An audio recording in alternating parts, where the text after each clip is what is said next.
CDC. Prevention and treatment. There are vaccines to protect people from smallpox. Currently, smallpox vaccines are not recommended for the general public because smallpox has been eradicated. If there were a smallpox outbreak, health officials would use smallpox vaccines to control it. While some antiviral drugs may help treat smallpox disease, there is no treatment for smallpox that has been tested in people who are sick with the disease and proven effective. Smallpox vaccines. Smallpox can be prevented by smallpox vaccines, also called Vaccinia virus vaccines.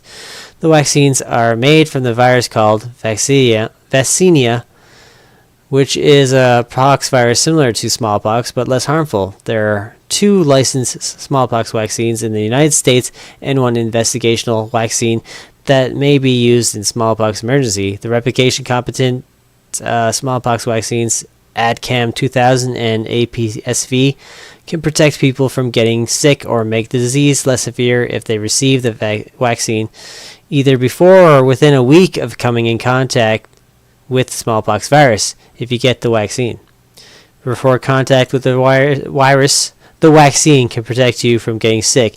Within 3 days of being exposed to the virus, the vaccine might protect you from getting the disease. If you still get the disease, you might get much less sick than an unvaccinated person would. Within 4 to 7 days of being exposed to the virus, the vaccine likely gives you some protection from the disease. If you still get the disease, you might not get sick as an unvaccinated person would. Wow, doesn't this sound very similar to the whole narrative that we're seeing right now? Once you have developed the smallpox rash, the vaccine will not protect you. Currently, smallpox vaccines are not available to the general public because smallpox has been eradicated and the virus no longer exists in nature. However, there is enough smallpox vaccine to vaccinate every person in the United States if a smallpox outbreak were to occur. So some of the drugs in 2018, July of 2018 that is, the FDA approved tocovirimat or TPOXX for treatment of smallpox. In laboratory tests, tocovirimat, I'm just going to call it TPOXX. TPOXX has been shown to stop the growth of the virus that causes smallpox and to be effective in treating animals that had diseases similar to smallpox. TPOXX has not been tested in people who are sick with smallpox, but has been given to healthy people. Test results in healthy people showed that it is safe and causes only minor side effects. In addition to the treating smallpox diseases, TPOXX could also be used under investigational new drug protocol to treat adverse reactions from Vaccinia virus vaccination. In June 2021, the FDA approved brincidofovir, or Tembexa, I'm going to call it Tembexa, for treatment of smallpox in laboratory tests. Tembexa has been shown to stop the growth of the virus that causes smallpox and to be effective in treating animals that had diseases similar to smallpox. Tembexa has not been tested in people who are sick with smallpox, but has been given healthy people and people with other viral infections.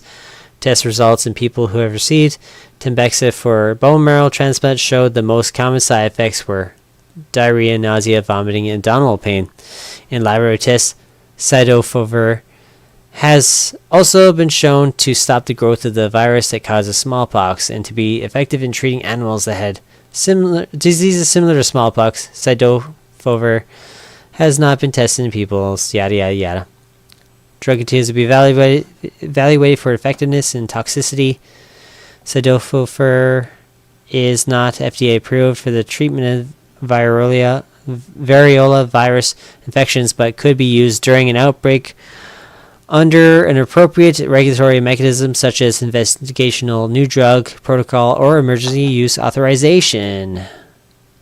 Because these drugs were not tested in people with smallpox, it is not known if a person with smallpox would benefit from treatment with them. However, their use may be considered if there is ever a smallpox outbreak. TPOXX and cidofovir are currently stockpiled by Assistant Secretary for Preparedness and Response, ASPR, Strategic National Stockpile, which has medicine and medical supplies to protect Americans' public American public if there is a public health emergency, including one involving smallpox. So there you go. More recent drugs being approved. Interesting timing. Speaking of stockpile, Trump official in charge of national stockpile bet big on smallpox and anthrax, cut infectious disease funds, May 5th of 2020. Had the U.S. been attacked by anthrax or weaponized smallpox, Robert Kadlec would have looked prescient. Instead, the U.S. and the world got a deadly new coronavirus in the U.S. Strategic National Stockpile, which Kadlec overseas was unprepared, the Washington Post reports. Kadlec, a longtime biodefense expert, was confirmed as head of the Health and Human Service Department's Office of the Assistant Secretary for Preparedness and Response, ASPR. In August 2017, he immediately began to shifting his office's focus to biological attacks, intentional attacks, terrorist attacks, and definitely away from natural disease outbreaks, a former official told the Post. HHS transferred control of the national stockpile to ASPR from the Centers for Disease Control and Prevention in 2018 over the objections of some national security and health public officials. Kadlec streamlined the process for purchasing supplies for the stockpile, diminishing the role of government experts and restricting decision-making to himself and a small circle of advisors.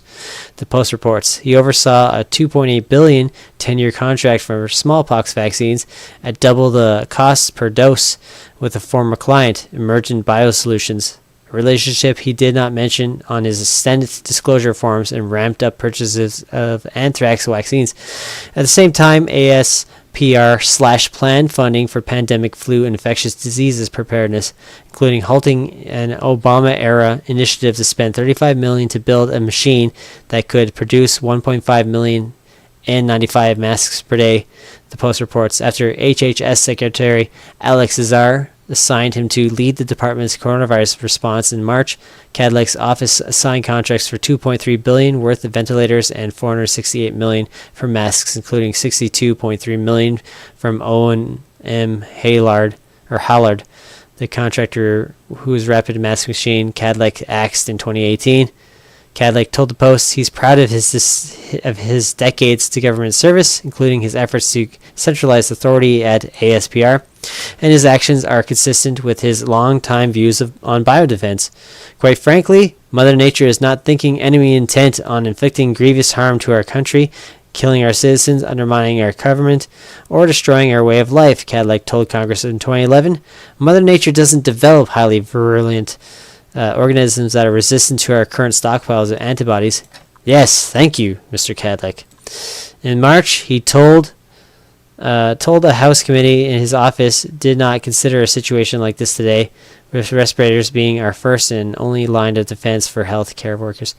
Now, I remember when they were bitching about how Trump axed funding to fight infectious diseases and stuff like that.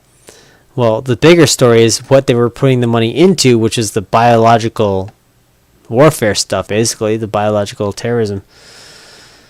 That was the bigger story, but that got overshadowed by, Trump, and he's cutting funding in the pandemic and blah, blah, blah. But yeah. Soon they'll all find out.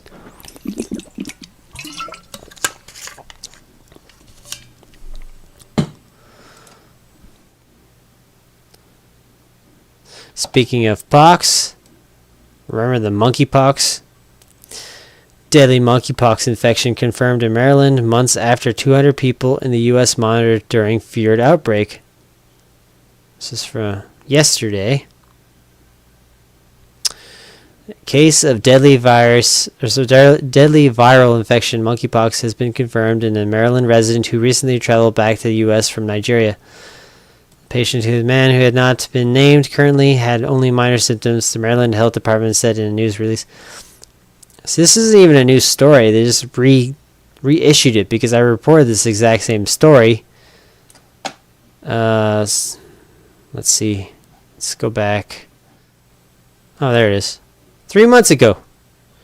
I reported this 3 months ago. Anyways, very annoying. they just had to have it in the news. Just rehatch it. Whenever they're rehatching something, just to have it in the feed, it's telling you that something's coming. Something bad is coming. Now, with all that doom and gloom, how about a little bit of hope? This is an article about a rediscovered Native American remedy that kills poxvirus now. Before YouTube goes getting ready to hit that flag button, this is for an article about a study that is peer-reviewed on the PLOS 1 site.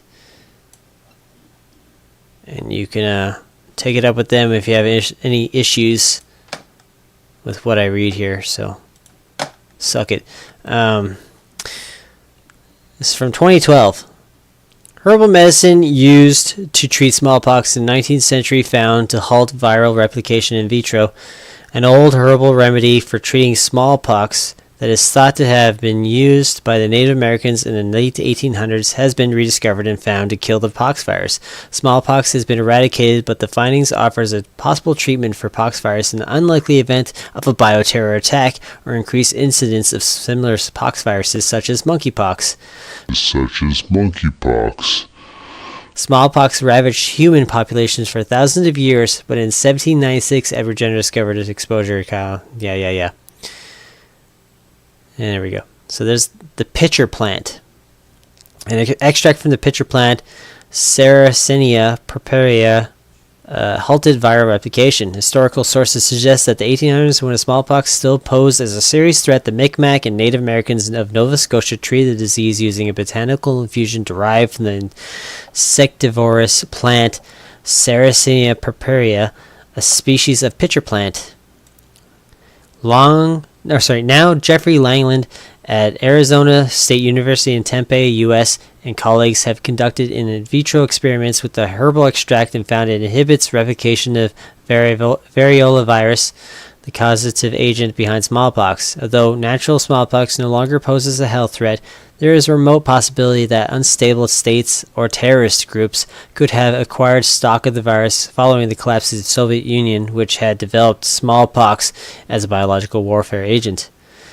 Vaccinations are still administered to a risk group, including researchers working with poxviruses and members of the U.S. military who could potentially be exposed to the virus through biological warfare, but since the risk is so low for populations at large, it's hard to justify vaccinating everyone, particularly because the vaccine can have serious side effects. Developing therapies in there is therefore important in order to treat people if a bioterror event does occur. There is much skepticism on herbal medicine, but what our results illustrate conclusively is that this herb is able to kill the virus, and we can actually demonstrate how it kills the virus, says Langland. It takes the herb out of the realm of folklore and into the area of true scientific evidence, YouTube. The team made extracts of S. purpurea and found that it was highly effective at inhibiting the replication of the virus in rabbit kidney cells. They then looked at the replication cycle of the virus and found that the herb inhibits mRNA synthesis, halting reproduction of proteins vital for replication. Other drugs are being developed against smallpox, but S. purpurea is the only known therapy that will target the virus at the point in its replication cycle, says Langley. The extract blocks early transcription, appearing to have a distinct mechanism of action from that of two other antivirals currently in clinical trials, says Mark Buller, a virologist at St. Louis University, Missouri, U.S. The results are very compelling and support the need to further evaluate the purified active ingredient in small animal studies. With smallpox, it is obviously impossible to see if the herb is effective in the human body unless a bioterror release of the virus occurs, says Langland. We are in the process of doing animal studies to confirm our results in at least this type of whole animal system. So yeah, interesting stuff.